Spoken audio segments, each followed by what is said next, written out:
नगरपंचायतच्या निधीतून एका जागेचं काम चालू आहे तिथं, तर ते होत असताना ते कोसळलं आणि ते कोसळल्यानंतर त्याच्या खाली मंदिराचे अवशेष, दिवळी हे सगळं दिसतंय. पत्रकार बी तिथे जाऊन आले असाल, पण त्याच्या खाली ते स्पष्टपणे दिसतंय. तर आमच्या कलेक्टर साहेबांना, आता ऍडिशनल साहेब आले, प्रांत साहेब आहे, सीओ साहेब आहे, सगळ्यांना आम्ही सांगितलं की तिथं आर्किओलॉजी करणं, त्याचे ते सगळं पाणी करा आणि पाणी केल्यानंतर जे काय सत्य निघल ते आम्ही सगळे हिंदुत्वादी कार्यकर्ते ते मान्य करू. जर त्यांची ते असेल तर आम्ही ते काय ते त्यांना मिळावं आणि ते जर इथे हिंदू संस्कृतीचं काय जर भेटतंय तर त्याच्यावर ते हिंदूंचा अधिकार आहे, तो निश्चितच आम्हाला मिळावा अशी आमची अपेक्षा आहे. आश्वासन काय आलं तुम्हाला?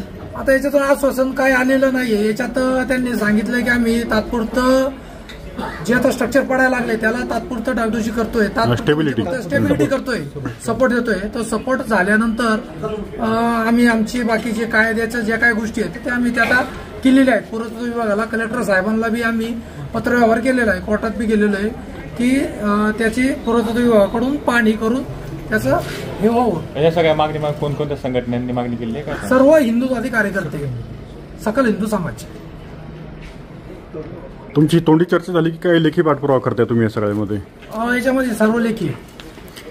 तर त्यांचं असं, काही लोकांचं असं म्हणणं आलं म्हणजे त्या बातम्यांमधून की काही लोक जे आहेत ती स्वतःच्या स्वार्थासाठी वातावरण दूषित करतायत. मला आता कळत नाहीये. आता मी तर निगुडवाडी ग्रामपंचायतचा कार्यक्षेत्रात येतो. मनसरची नगरपंचायत किंवा त्यांना जे काय वाटतंय का स्वार्थासाठी, तर त्या मनसरमध्ये माझा काय वैयक्तिक स्वार्थ नाही ना, तिथं निवडणुकीला उभं राहायचे किंवा काही विषय नाहीये.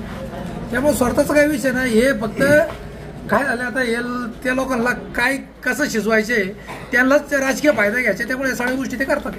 काम त्यांनी चालू केलं होतं, काम त्यांनी चालू केलं, प्लेअर त्यांचा पडला, त्याच्यातून ती दिवळी दिसली. यात आमचा काय स्वार्थ?